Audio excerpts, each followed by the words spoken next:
벌써 수요일이 됐습니다. 사경에 수요일 목요일 되면은 우리 성도님 많이 지칠 수 있는데 또 이렇게 현장에 교회에서 또 뵐 수 있고요. 또 아마 영상으로도 다 보고 계시죠?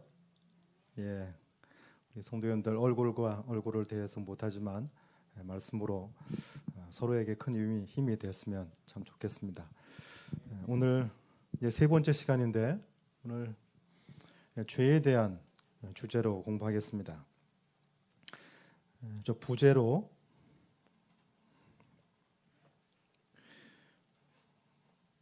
나의 죄, 이게 나의 죄라고 했어요. 나의 죄, 그리고 십자가. 십자가 신앙이라는 게 뭔지, 그리고 나의 죄가 뭔지, 죄라는 큰 주제로 오늘 두 가지 부분에서 함께 자세하게 살펴보도록 하겠습니다. 여러분 생각해 보셨습니까? 내 죄가 도대체 무엇인가? 십자가에서 나 대신 죽으셨다고 하는데 내가 죽을 만큼 지은 죄가 무엇일까? 생각해 보셨어요? 만약에 그 죄를 모른다면 하나님께서 나를 용서하셨다는 거 경험하기 힘듭니다. 그리고 하나님께서 우리에게 주시는 그 은혜가 얼마나 큰지를 실제로 경험하기는 더 어렵습니다. 아울러 용서와 또 죄의 개념을 모르고 은혜를 경험하지 못하면 하나님의 말씀을 순종하는 것은 기쁨이 아니고 고역이 될 수 있습니다. 그래서 오늘 이 나의 죄, 십자가에서 죽으신 주님이 나를 위해서 죽으셨다는 그 나의 죄를 오늘 한번 좀 부끄럽고 부담스럽지만은 솔직하게 바라볼 수 있게 되기를 간절히 소망합니다. 그리고 예수님의 십자가를 바라보고 산다는 그 신앙이 무엇인지, 물론 이 1시간 동안 다 우리가 드러내거나 또 우리가 경험할 수는 없어도 분명한 방향은 다시 한번 확인할 수 있으리라 생각이 됩니다. 여러분 이 그림을 몇 가지 가져왔는데 제일 오른쪽에 왼쪽에 끝부분 보시면 교회 종탑 위에 십자가가 있잖아요. 그리고 손목에 반지로 십자가 형태를 갖고 있는 반지도 있고요. 또 오른쪽에 윗부분 보시면은 이 목걸이죠. 목걸이에 십자가가 이렇게 달려 있습니다. 아마 2000년 전에 예수님께서 돌아가셨을 그 당시의 사람들이 현대인의 이런 액세서리를 본다면 아마 기절할 겁니다. 왜냐하면 이거 십자가는 형틀이에요. 사람을 죽이는 형틀이거든요. 그것도 노예가 주인 몰래 돈을 훔쳐서 도망간 사람을 잡아서 죽일 수 있는 제도가 십자가 제도고, 또 국가 반역죄를 잡아서 죽이는 그런 형틀이 십자가입니다. 사실 예수님의 제목도 그 당시에는 국가 반란죄예요. 그래서 로마 법에 의해서, 종교법이 아닌 로마 법에 의해서 죽일 수 있는 근거가 뭐냐? 국가를 전복하려고 했다는 거예요. 로마에 대해서. 그래서 로마 이 십자가에 죽일 수 있는 근거로 삼은 거죠. 노예로서 도망간 것이 아니니까 그 죄는 아니어도 국가 반란죄에 해당되는 그러한 죄목으로 돌아가신 거예요. 그 당시 2000년을 돌아서서 본다면 이 십자가 액세서리, 또 종탑, 또 뭐 손목에도 있고 손가락에도 있고 어떤 분들은 발찌에도 있는 걸 제가 보긴 했습니다. 십자가형. 그러나 정말 중요한 거, 이 십자가를 떠올릴 때 우리는 이 십자가가 예수님이 죽으신 그 죽으심이 본래 내가 죽어야 할 죄라는 것을 깨닫는 것이 굉장히 중요합니다. 굉장히 중요해요. 내 죄가 도대체 뭔지 모르면 안 그러겠어요? 내가 선생님 죄를 용서합니다. 뭔가 용서를 했다고 그러는데 내가 무슨 죄를 졌습니까? 그걸 모르고 아유 감사합니다. 두고두고 그 은혜를 헤아리는 그런 사람은 아마 없어요. 내가 심지어는 다른 사람의 차를 이렇게 추돌해가지고 아주 그냥 차를 망가뜨렸는데 지불할 돈도 없는데 근데 그분이 와서 내가 몸도 아프고 차도 부서졌지만 선생님 일부러 한 것 같지는 않으니까 내 치료비 내가 내겠고 내 차도 내가 고칠 테니까 다시는 운전 이렇게 허투루 하지 마시고 조심하게 운전하세요. 그렇다면은 이게 무슨 죄를 용서받은 거예요?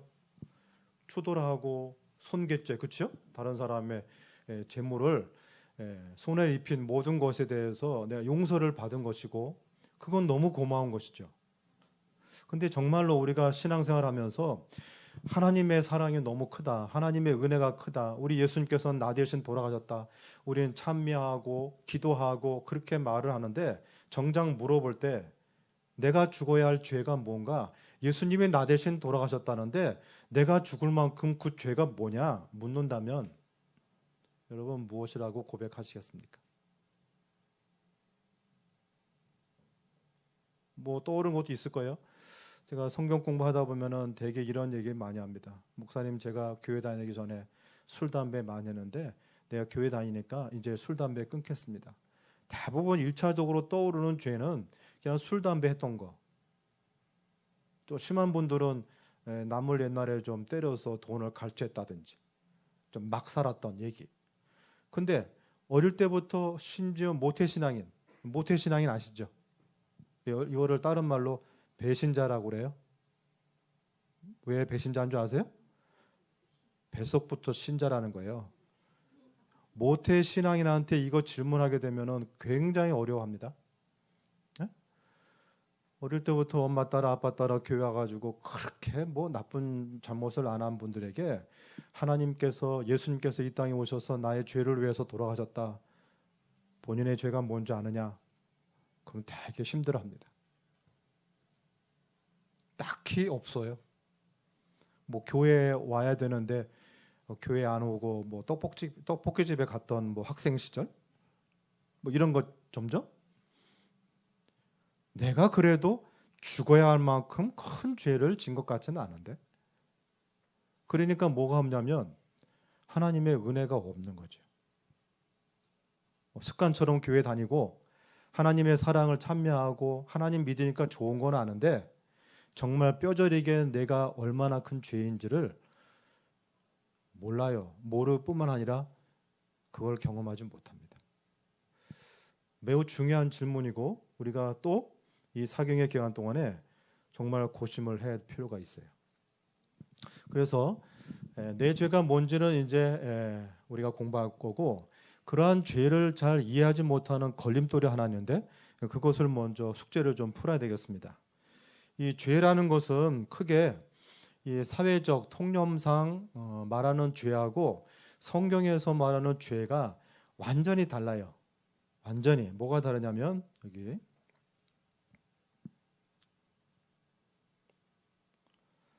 자 사회적인 죄 영어로도 달라요. 원어도 다르고요. 영어로 달라요. crime 그 죄의 수를 criminal 그렇게 하잖아요.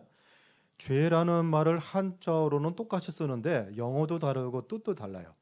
우리가 죄를 범했다, 죄인이다 그럴 때 이 죄는 두 가지가 성립이 돼야 사회적으로 죄가 되고 죄인이 됩니다.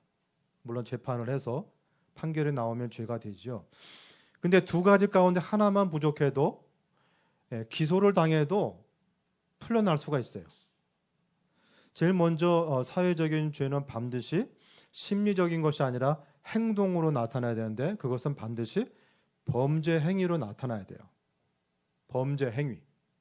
내가 속으로 저 사람 어떻게 좀 하고 싶다.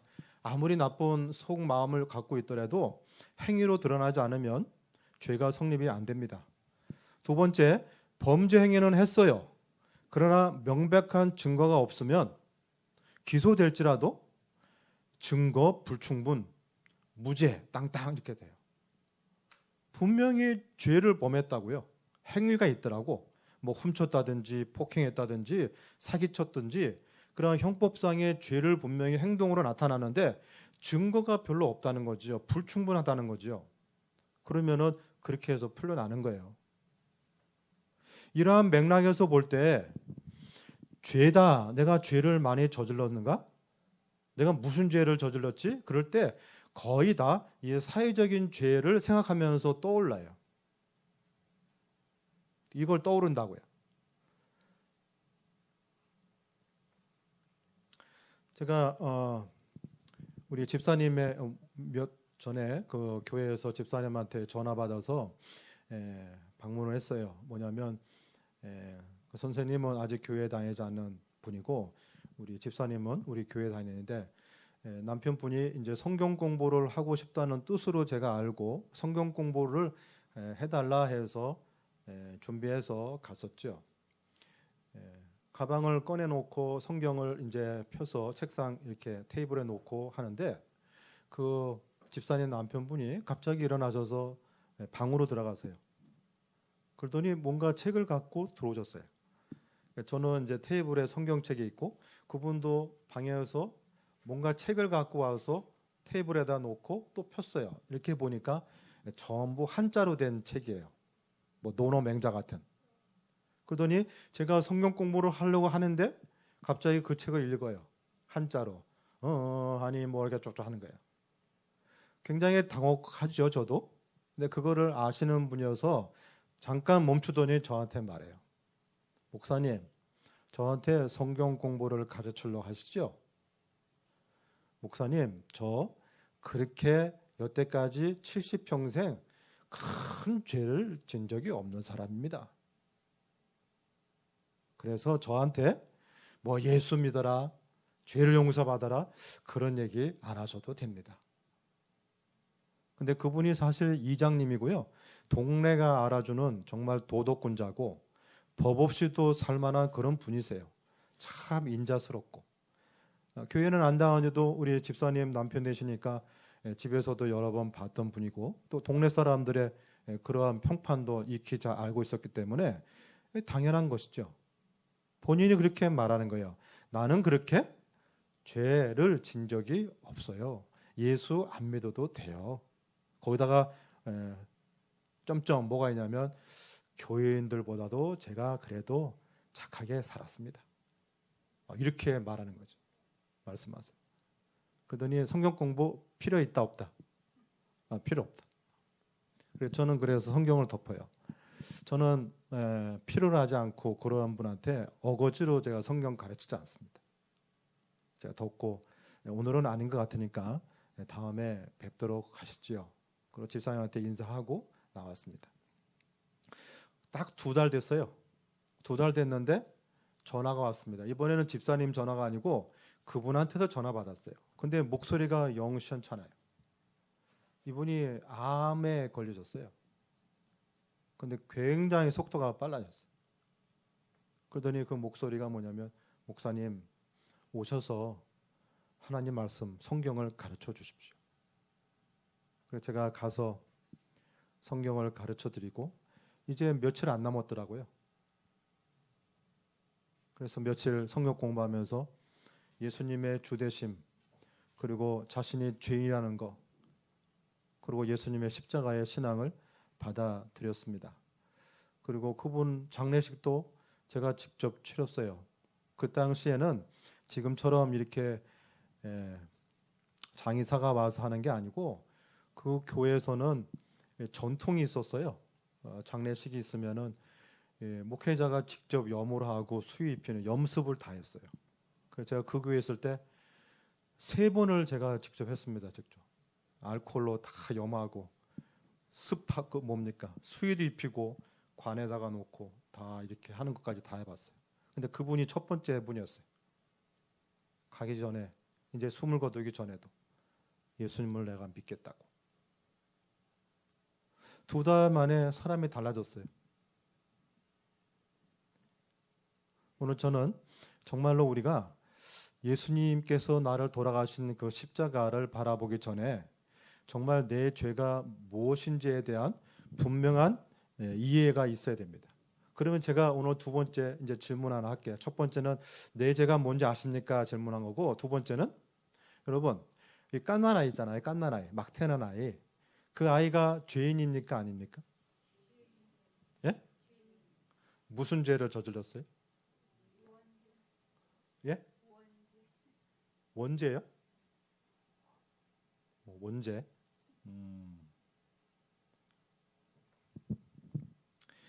자, 먼저 이거를 좀 도표로 좀 이렇게 간단하게 좀 했으니까 이걸 말씀을 드릴게요.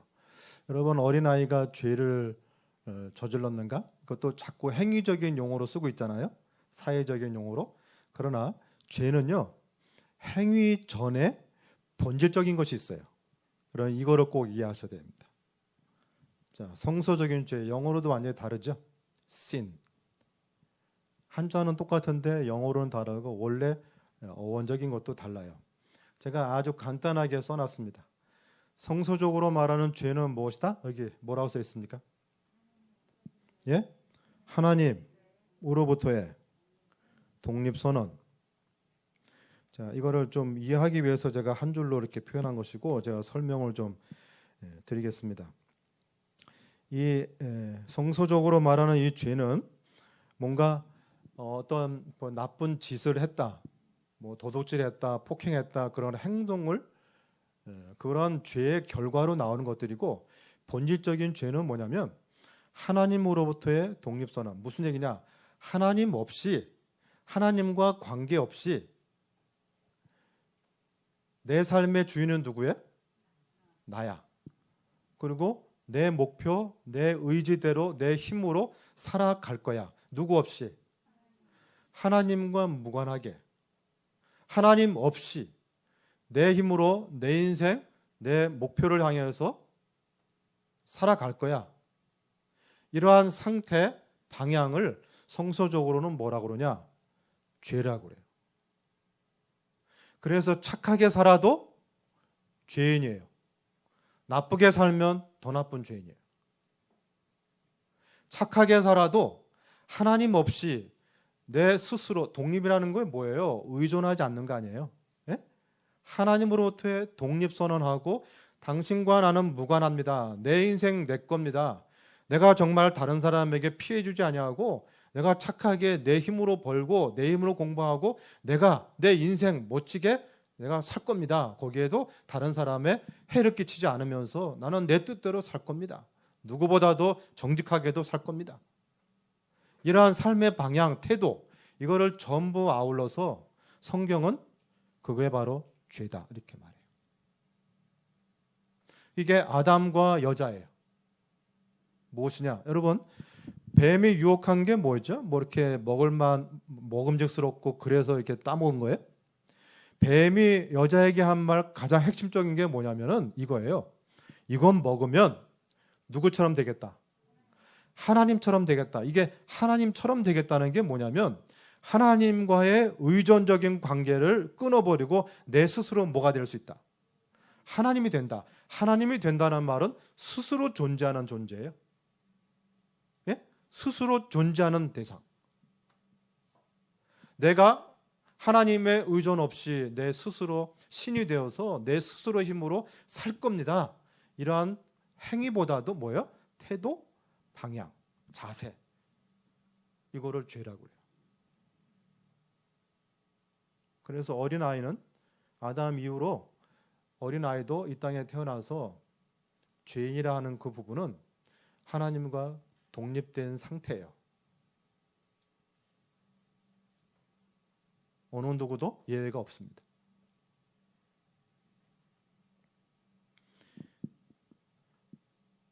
근데 왜 이러한 죄가 사망까지 이르러 올까?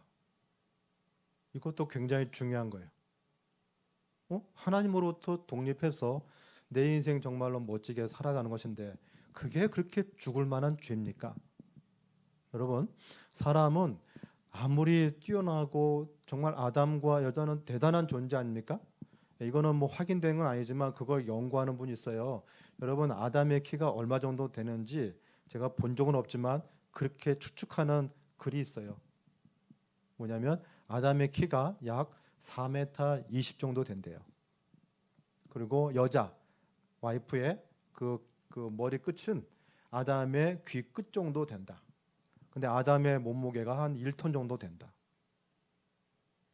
아마 그 정도 되면 공룡하고도 놀만한 대상이에요. 그렇죠? 그래 안 그래요? 4m 20이면 이거 뚫어져야 돼요. 근데 그에게 뭐라 하냐면 뭡니까? 이 전체 지구에 있는 하나님께서 만드신 피조물에 이름을 지을 수 있도록 권한을 부여하셨고 부르는 대로 이름이 된 거예요. 그걸 또 기억해서 부를 정도 있으면은 그 아담의 지능은 어떠한지 우리는 가늠할 수는 없어도 대단한 것임을 인정할 수밖에 없어요. 여러분 동물만이겠어요? 식물은 안 하겠어요? 어류도 그러지 않겠어요? 부르는 대로 그의 이름이 되고 또 기억해서 부를 수 있는 거예요. 근데 또 우리 자녀들이 막 7명, 8명 되면은 그것도 부모님들이 힘들어가지고 그냥 번호로 부르잖아요. 근데 아담에게는 그게 아무것도 아니라는 거죠. 근데 그럼에도 불구하고 뭐냐면 아담아 너는 피조물이야. 그거를 각인시키는 게 뭐냐면 선악을 알게 하는 나무예요. 그걸 바라보면서 하나님이 뭐가 아깝고 그러겠다고 그거 먹지 말라 하겠어요? 그게 아니고 그걸 보면서 모든 것을 먹고 모든 것을 할 수 있고 다스릴 수 있는 권한도 주지만 선악을 알게 하는 나무, 생명나무 옆에 있는 선악을 알게 하는 나무를 보면서 여전히 나는 피조물이라는 것을 인정하게끔 하기 위한 장치가 그 나무예요. 되게 보면 이걸 잘 모르면은 우리 초등학교 안쪽 뭡니까 학생부에 항상 질문하는 거 왜 하나님이 그거 만들어서 죄짓게 만들었냐 이렇게 얘기를 하지 않습니까? 그거는 장치예요. 내 한계를 알아라. 여전히 너는 하나님의 피조물이라는 것을 잊지 말아라. 그걸 보면서 아담과 여자는 항상 자기 자신의 한계를 인정하게끔 돼 있었어요. 근데 그것을 통해서 마귀가 유혹한 게 뭐냐면 이건 먹으면 죽지 않을 것이야. 그거보다 더 중요한 거. 이건 먹으면 하나님처럼 될 수 있어. 너는 의존 관계가 아니라 이제는 독립된 존재가 될 수 있어. 네가 하나님이 되는 거야. 그게 여자가 유혹을 받아서 먹게 만든 동기예요. 인간의 가장 큰 죄가 뭐냐면 하나님으로부터의 의존 관계를 끊겠다는 거예요. 그게 죄예요. 그게 죄. 그래서 돌아서서 내 힘대로 말 그대로 내 맘대로 좀 살고 싶다는 거예요. 내 맘대로. 착하게 살아도 뭐예요? 죄예요. 근데 여러분 아무리 그렇게 해도 아담과 여자가 어떻게 됐어요? 여러분 사람이 아무리 뛰어나도 공기 이거 호흡 한 3분 못하면 가요 그냥. 뭐 제주도에 해녀들은 막 10분씩 하지만 일반적으로 한 3분 정도 이렇게 목 조르고 있으면 다 죽어요. 우리가 먹는 거 다 안에서 오는 게 아니라 외부에서 와야 돼요. 외부에서는 모든 동식물들 다 햇빛 에너지를 받아서 우리에게 영양분을 되는 거예요. 햇빛이든지 공기든지 물이든지 영양분이 다 우리 인간은 의존적인 존재라는 것이죠. 근데 그런 의존적인 상태를 딱 막아버리고 나는 내 스스로 독립할 거야. 참으로 우스운 얘기죠. 결국은 죽는 거예요.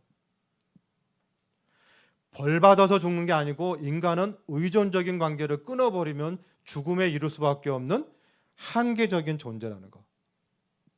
그게 죄의 결과예요. 제가 세 번째 좀 어려운 질문인데 요거 질문하고 이제 다른 부분을 말씀드릴게요. 여러분 아담에게 말씀하셨죠. 하나님이 이거 먹으면 정령 죽으려 했잖아요. 그러면 지금 한 77억이 지금 현재 살고 있고 지금 수천 년 지났는데 하나님 말씀하신 너희가 죄를 범하면 너는 정령은 죽을 거야. 그래서 정말 하나님 말씀하신 죄를 범하면 죽을 거야 해당되는 그 사람 있잖아요. 여태까지 지금 지구 역사 가운데 그 사망에 이른 사람이 몇 명 정도 될까요? 죄를 범한 사람은 죽을 거야. 몇 명 정도 될까요? 한번 가늠해 보세요. 크게 말해 보세요. 어쨌든 몇 명 정도나 사망에 이를까요? 죄를 범해서 사망에 이른 사람이 몇 명이나 될까요? 예? 다요? 예? 우리 사모님? 예, 한 명. 예. 교회 마에만 박수 좀 쳐드리고 싶은데 우리 사모님이 정답을 말씀하셨어요. 여러분 이거 정말 아셔야 돼요. 이거 아담과 하와 이후로 너가 이거 먹으면 정령 죽으리라 했을 때 그 사망에 이른 사람은 여태까지 단 한 사람, 예수 그리스도세요. 그게 무슨 말이냐? 아담은 죽었지만 그는 잠자고 있는 거예요. 그러니까 하나님 안에서 잠자는 사람이 있고 하나님 밖에서 지금 잠자는 사람도 있어요. 그러나 영원한 사망에 이른 사람은 십자가에 달려 돌아가신 예수 그리스도에게 하나님께서 그때까지 유보하셔서 2000년 전에 예수 그리스도께서 그 죽음을 경험하게 하신 거예요. 앞으로 예수님 재림할 때까지도 그 죽음에 이르지 않도록 유보하셔서 예수님 전에는 바라보고 믿었고 예수님 이후로는 회고하면서, 그렇죠? 바라보면서 예수 그리스도를 영접하게끔 우리에게 주신 이 기간, 이거를 또 다른 말로 은혜의 시기라 하는 것이죠. 그러면 언제 영원한 사망을 경험하느냐? 예수님이 오시고 천년기 이후에, 그때 예수님을 끝까지 거절한 사람, 예수님 밖에 죽은 사람, 모든 사람을 이제 그 사망에 이르는 결과를 경험하게 될 것입니다. 하나님은 십자가에까지 유보하셨던 거예요. 아담이 그 죽음을 경험하지 않고 메시아, 너의 씨로 사망, 죽음을 대신할 그 메시아를 바로 십자가 그 사건까지 유보하셨던 겁니다. 그 은혜를 여러분, 이제 내 죄의 본질을 좀 더 말씀드릴 텐데, 내 죄가 무엇인지를 알고 십자가에 달려 돌아가신 그 죽음이 아담한테 말했던 그 죽음이에요. 그거를 알게 된다면 우리의 신앙은 하나님의 은혜에 반응하면서 살아가는 것임을 우리는 고백하게 될 것입니다. 여기 예수님께서 어떻게 죽으셨는가를 좀 더 여러 각도에서 말씀드리면, 하나님으로부터 독립선언, 내 마음대로 내가 주인이 되어서 내 뜻대로 살겠다는 거, 그것이 예수 그리스도를 죽게 만든 원인임을 우리는 다시 한번 확인하게 될 거예요. 자, 여기 크게 예수님이 돌아가시게 됐던 주요 인물들이 세 그룹이 있습니다. 종교 지도자들 그룹이 있고, 가롯 유다가 있고, 그리고 심지어 법적인 권한이 있음에도 불구하고 이 빌라도의 판단으로 예수님은 결국 죽음에 이르게 됐어요. 여러분, 지도자들은 왜 예수님을 그렇게 미워했고 결국 죽음에 이르도록 하셨을까? 정말 한 사람이 죽는 게 여러 사람 죽는 것보다 낫다. 결국은 예수를 죽게 만들었던 사람들이 종교 지도자들이에요. 왜 그랬을까? 여러분, 이 지도자들은 내가 예수님 얻기 전에는 사람들이 나를 존경했고, 내가 지나갈 때마다 고개를 숙였고, 내가 정말로 살만한 그러한 대접을 받고 살았는데, 촌에서 온 이 예수라는 청년 때문에 한순간에 다 잃어버리게 됐어요. 존경도 잃어버렸죠. 영향도 또 잃어버렸죠. 그게 뭐냐? 시기심이라고 그럽니다. 시기심. 남과 비교해서 나보다 잘 되는 거, 그거를 용납 못하는 시기심. 그거는 어디서 오느냐? 바로 내 중심, 나와 남과를 늘 비교하면서 내가 항상 높아져야 되는 이 시기심이 결국은 죄 없는 예수를 죽게 만든 첫 번째 원인이에요. 두 번째, 유다는 뭘까요? 유다는 굉장히 똑똑했다 했죠. 근데 이 똑똑함이 뭐냐면은, 예수를 따라다녔던 동기는 뭐냐면, 예수가 왕이 되면 자기도 한 자리 차지하려고 했던 것이 무엇인지 여러분 아실 거예요. 근데 가만히 보니까 자기가 생각하는 그 계획대로 예수님이 왕이 될 것 같아요? 안 될 것 같아요? 안 될 것 같아요. 그래서 무슨 계략을 꾸몄느냐? 예수님을 한번 궁지에 한번 몰아보자. 궁지에 몰아보면 그 문둥병자도 낫게 하고 나사로도 일으켜 세웠던 그 능력을 발휘해서 이 로마 군인들을 다 무찌르고 빨리 왕위에 올라설 거야. 그래서 군병들, 이 지도자들과 짜가지고, 사실 이 30냥이 아니에요.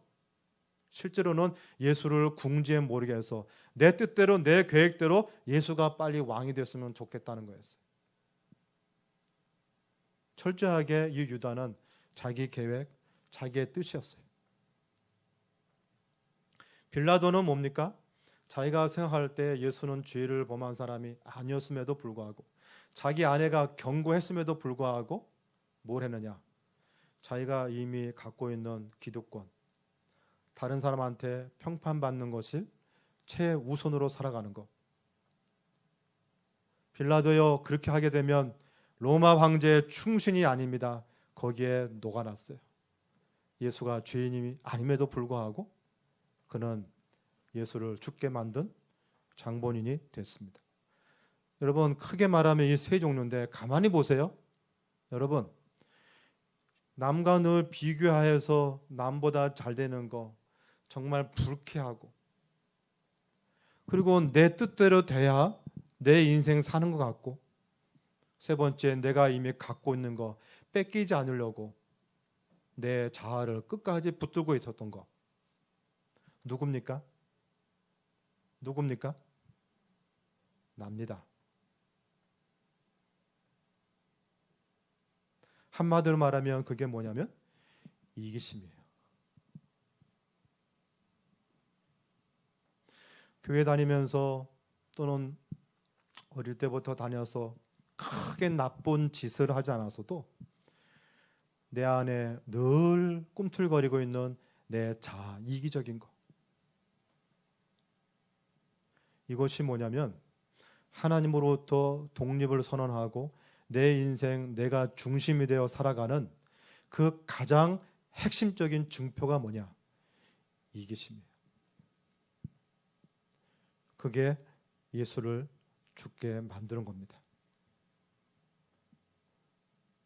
하나님이 나 대신 죽으셨던 그 죄, 끔찍했던 죄가 뭐냐면 바로 내 인생 내가 중심이 되어 내 뜻대로 살고 싶은 그것이 하나님의 아들을 죽게 만든 죄의 목이라는 것을 알게 된다면 우리는 다시 한번 내 자아에서 꿈틀거리고 있는 이 모든 것들이 얼마나 냄새나고 흉악한 것인지를 깨닫게 될 것입니다.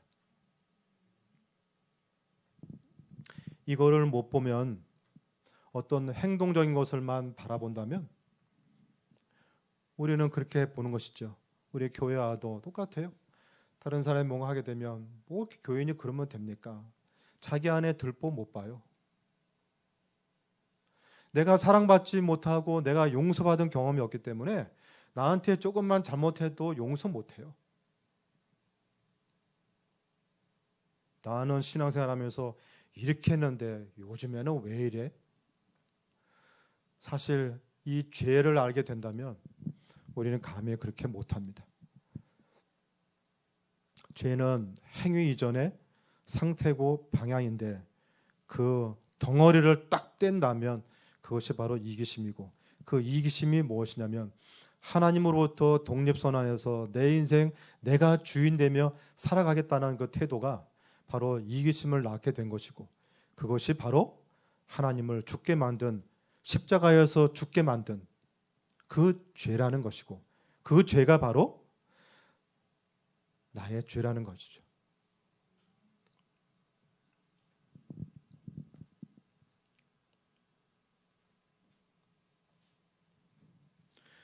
이게 좀 바울은 그런 두 번째, 바울은 십자가를 어떻게 봤을까? 이 바울의 십자가 신앙을 통해서 우리도 따라야 할 신앙의 길을 찾을 수 있으리라 생각이 됩니다. 갈라디아서 5장에 이렇게 고백합니다. 성령의 감동을 받아서 바울은 이렇게 분명하게 말해요. 그리스도 예수의 사람들은 육체와 함께 그 정과 욕심을 십자가에 못 박았느니라. 만일 우리가 성령으로 살면 또한 성령으로 행할지니 헛된 영광을 구하여 서로 격동하고 서로 투기하지 말지니라. 여기에 빨간 글씨, 바울은 십자가를 바라보면서 자신을 봤죠. 나 때문에 예수님이 죽으신 것을 봤어요. 근데 그걸 구체적으로 세 가지를 말합니다. 내가 죽어야 할 그 죄목이 뭐냐? 그 육체고 정과 욕심이라고 그러는데 좀 풀어서 말씀드릴게요. 여러분, 육체는 하나님의 뜻을 알매도 불구하고 그것을 거절하는 모든 것들이에요. 육체의 일은 현저하니 곧 음행과 더러운 것과 호색과 우상 숭배와 술수와 원수를 맺는 것과 분쟁과 시기와 분냄과 당짓는 것과 불리함과 이단과 투기와 술취함과 방탕함과 또 그와 같은 것들이라. 여러분, 우리 이 부분에서 제외될 만한 사람 있습니까?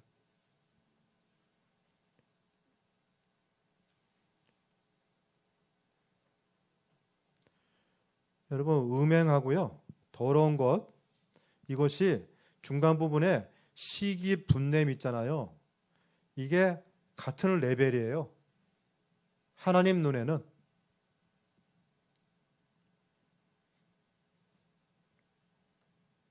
술 취함, 방탕함, 그것도 다 같은 레벨이에요. 바울은 이 모든 것을 행했다고 말하지 않지만 이 모든 것들이 바로 나의 모습이라고 말하고 있는 거예요. 두 번째, 정, 인간의 본능에 기반을 둔 모든 충동들. 이건 뭐 셀 수 없이 많이 있죠. 이 정이라는 말은 인정스럽고 온화한 그런 것을 말하는 게 아니에요. 인간의 본능으로 인해서 충동적으로 나오는 것들이 얼마나 많은지 우리는 셀 수가 없지요. 그 다음에 세 번째 욕심은 뭐냐면 삶의 중심을 자기 안에서 발견하고 자신을 신뢰하고 다른 사람보다 자기 자신을 더 사랑하려는 성향. 이게 나 아닙니까? 바울은 십자가를 바라보면서 이거를 본 거예요. 그래서 내가 죽어야 할 죄임에도 불구하고 예수가 바로 나의 이 모든 죄를 대신해서 죽으셨다는 것을 이렇게 말해요. 내가 함께 십자가에 못 박아 죽었다. 이렇게 말을 하는 것이죠. 여러분, 여기서 우리가 좀 나름대로 희망을 좀 드리고 싶어요. 정확히 말하면 분명히 십자가 신앙이라는 것을 다시 한번 이렇게 이해하면 좋을 것 같아요. 여러분, 내 죄를 이제 인정했어요. 내가 이기적인 사람이었구나. 그것이 하나님을 슬프게 할 뿐만 아니라 그분을 죽게 만든 거였구나. 이걸 깨닫고 예수님께서 나 대신 돌아가시고 내가 그걸 믿음으로 용서받았음을 믿는 것 또한 중요합니다. 근데 한 가지 또, 그러면 우리의 이기심이 없어졌나요? 없어졌나요? 그러면 그건 무엇이 달라진 겁니까? 여기서 우리는 그리스도인의 삶이 무엇인지를 정의할 수가 있어요. 그것은 뭐냐면 내 죄를 인정하고 십자가에서 나 대신 돌아가신 하나님을 믿을 뿐만 아니라 그거를 나에게 받아들였음에도 불구하고 여전히 우리는 이기적인 죄인임에도 불구하고 살아야 할 이유가 있느냐? 있어요. 그것은 뭐냐? 이제 방향이 달라진 거예요. 전에는 하나님 없이 내 마음대로 살겠어요. 그러나 이제 하나님의 아들 십자가에 돌아가신 예수님을 바라보고 내 죄를 알게 되었어요. 내 죄가 용서받은 것을 알게 되었어요. 그럼에도 불구하고 나는 여전히 이기적이에요. 중요한 것 방향이에요. 이제는 그리스도와 함께 살아가는 거예요. 전에는 그것도 모르고 제 잘날 맛으로 살았고 함부로 평가하고 살았지만은 이제는 내가 죄인이었구나라는 것을 알게 된 거예요. 그래서 뭐라고 그러냐? 이제 나는 우리 매일 날마다 뭘 바라본다? 십자가를 내가 바라본다. 다시 말하면 십자가를 바라볼 때마다 뭐예요? 그래, 내가 죄인이지. 한 가지 더, 그럼에도 불구하고 나를 위해서 예수님께서 돌아가셔서 내 죄가 용서받은 죄인이지. 그리고 그 하나님의 아들 예수님께서 나를 사랑하셔서 나를 위해 돌아가신 것을 내가 믿는 것이고, 그래서 우리는 예수님을 의지해서 여전히 우리는 이기적인 존재지만은 내 안에 성령의 힘으로 예수와 함께 살아가는 것, 그것이 바로 그리스도인입니다. 그래서 예수를 믿는데도 여전히 나는 왜 이렇게 실수하고 또 넘어지고 그럴까? 여러분, 넘어져도 희망 있는 것은 의인은 7번 넘어져도 8번째 또 일어나는 거예요. 우리가 일어나는 것도 이제는 무엇을 위해 일어나는 것이냐? 내가 죄인임을 알고 내가 용서받은 죄인임을 알기에, 나를 사랑하는 하나님이 여기 옆에 계시기에 우리는 여전히 주님을 의지하면서 살아갈 수 있는 그러한 하나님의 귀한 자녀가 되는 것입니다. 그래서 예수님이 우리는 죽을 때까지 예수님이 재림할 때까지 예수님은 우리의 구주고 필요합니다. 그리고 우리가 회복된 그날에 들어가더라도 우리는 여전히 그분을 하나님으로 모시며 살아가게 될 것입니다. 왜냐하면 여전히 우리는 피조물이기 때문에 그러합니다. 우리는 의존적인 존재입니다. 우리는 아무리 뛰어나도 하나님이 아닙니다. 그렇기 때문에 우리는 여전히 주님을 의지하면서 살아가는, 주님이 필요한 죄인, 용서받은 죄인, 그것이 바로 우리의 모습이 되기를 간절히 바랍니다. 기본교리 28, 189쪽에도 죄를 이렇게 정의했어요. 그리스도인 생애로의 초청은 그리스도인이 된다는 것이죠. 십자가로 초청하는 것이다. 같은 말이에요. 그리스도인이 된다는 것은 그 십자가가 무관하지 않아요. 근데 곧 이게 똑같은 거예요. 그리스도인이 된다는 거, 십자가를 나의 것으로 받아들이는 거, 곧 자아 스스로 구주가 되려는 완고한 욕망을 지속적으로 부인하는 것이다. 이게 바로 자아를 부인하고 자기 십자가를 지고 예수를 따라가는 것입니다. 무엇이 달라지는지 이제 이해되시죠? 그래서 여러분, 전과 후를 분명히 아셔야 돼요. 우리는 예수 믿고 의지하며 살아가더라도 실족할 수 있어요. 그러나 여러분, 주님 안에서 일어날 수 있음을 믿으시고 또 예수를 바라보면서 일어나게 되기를 바랍니다. 그리고 항상 그 십자가를 내 마음의 언덕에 늘 살아 움직이도록 하시기를 바랍니다. 십자가는 내가 죄인임에도 불구하고, 십자가는 그럼에도 불구하고 나를 사랑하시는 하나님의 증표입니다.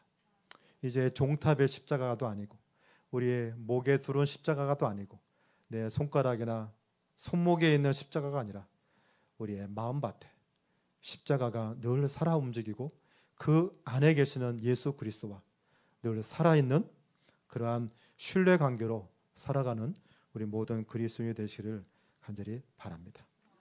기도하겠습니다. 자비로우신 아버지, 죄인임에도 불구하고 이미 우리를 위해서 십자가에 달려 돌아가신 자비로우신 아버지, 이제 다시 한번 십자가에 달려 돌아가신 예수 그리스도를 바라보려고 합니다. 아버지, 저희 안에 있는 이 이기심 회피하지 말고 변명하지 말고 있는 그대로 바라보게 해 주시옵소서. 아무리 떨쳐내도 떨어지지 않는 이 이기심, 그것 때문에 우리가 믿는 하나님이 죽으셨음을 인정하게 해 주시옵소서. 그럼에도 불구하고 우리를 사랑하시는 하나님 안에서 그리스도인의 삶을 살기를 원합니다. 하나님, 저희들의 방향을 다시 한번 잡게 도와주시고 이제는 하나님 없이 살아가는 존재가 아니라 하나님과 함께 살아가는 그러한 삶의 방향으로 거듭나도록 도와주시옵소서.